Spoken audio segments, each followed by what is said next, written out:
You are listening to Practical and Woo by Mindset and Manifest.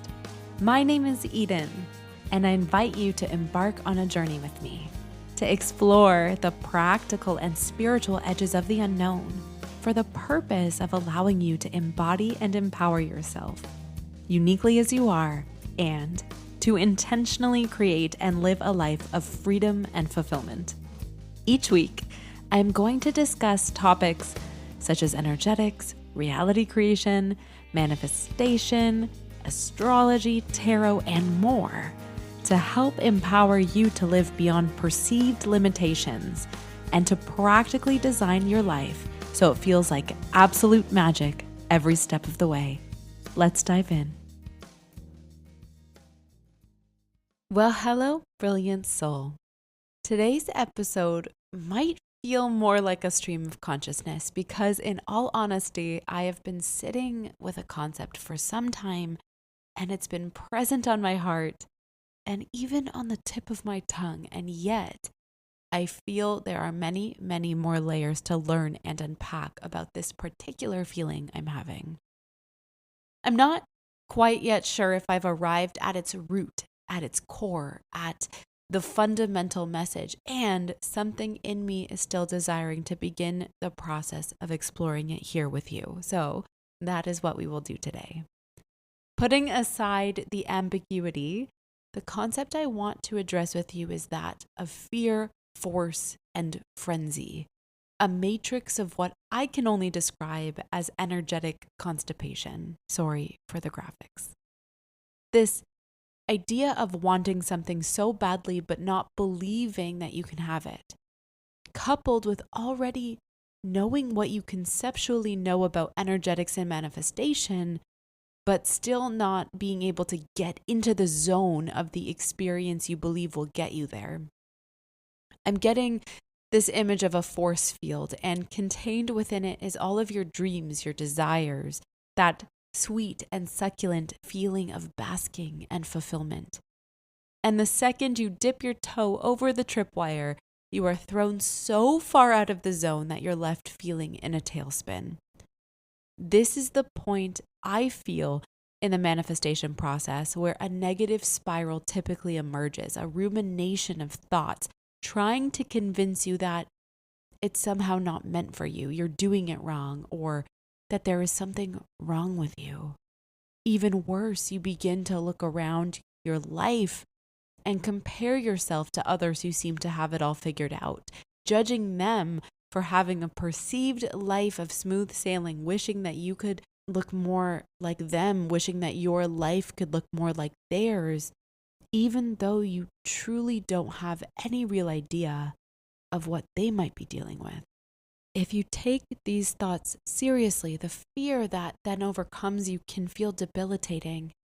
And in an effort to get yourself to have what you're wanting, you begin to force yourself upon your circumstances, correcting yourself here, contriving or contorting yourself there, all in an effort to manifest what you're desiring. Fear can feel so convincing, right? It's pervasive, like a shadow that lingers, reminding us of all of the worst case scenarios we've ever imagined. It convinces us that we need to control everything because if we don't, we believe everything will fall apart. And yet, the irony is that when we are led to force things, when we push and push at our lives, hoping that by sheer will we can bend it to our desires, that's when everything falls apart anyway. The very thing you were trying to avoid becomes a self-fulfilling prophecy, a sense of your life ripping apart at the seams, leaving you to grasp at the tattered threads and trying to hold it all together, trying to convince yourself that everything is fine, everything is working out. But it's not in that moment. You need to let go of the tattered garment and allow yourself to create something new, even if you create it out of what once was. This is where acceptance of what is could make all of the difference. And if you're not yet ready for that, here's then the place where you might robotically repeat affirmations, desperately try to visualize what you're wanting, needing to fix it, convincing yourself that you're doing everything you possibly can to keep the peace. But in the resistance of what is already taking place, this peace is nowhere to be found.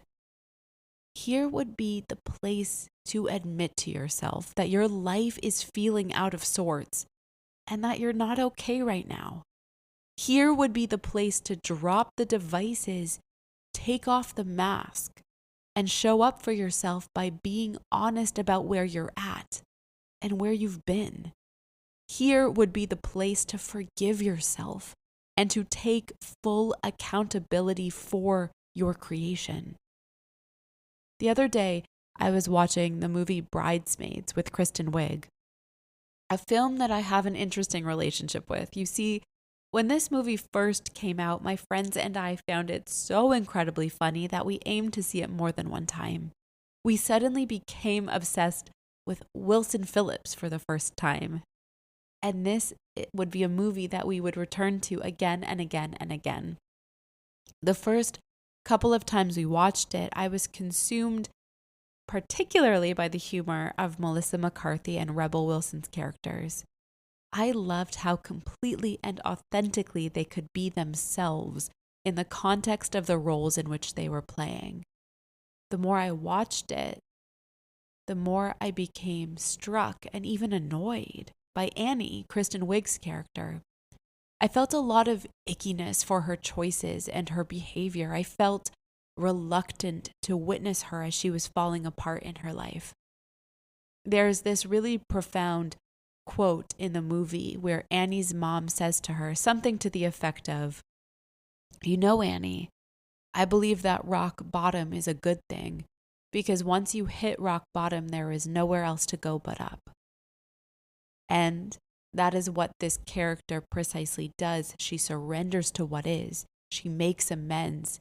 And she eventually holds space for her life to transition into a version of it and herself that she's truly wanting and that she can truly appreciate. By contrast, when she was resisting this advice, she continued to perpetuate the tailspin and the downward spiral that she was experiencing. I've come to realize that my reluctance to feel comfortable with Kristen Wiig's character was a reluctance to accept discomfort in my own life. The truth is, finding compassion for something that's falling apart before us enables us to find the solution. Even more still, we discover the ability to perhaps make our world even better than we could have ever dreamed. So the takeaway here is this. True empowerment comes from acknowledging, accepting, and embracing discomfort to find peace with where we are and to release the need to force outcomes.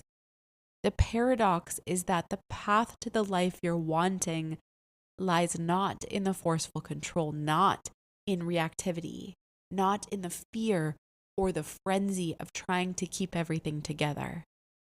But it's instead about learning to surrender to the moments of displeasure and pain so that you can gain a new trajectory. Say no to forcing outcomes and say yes to self-trust, self-honesty, and self-acceptance. This will lead you to a new experience where you not only can have everything you've ever wanted, but you can feel like your truest self amongst the vision of your desire too. Let's make a pact right now to show up for ourselves as we really are and to build a capacity to intentionally lay the bricks of a solid life foundation. We can do this by embracing and accepting what is while honoring ourselves in the vision of where we're going. Until next time.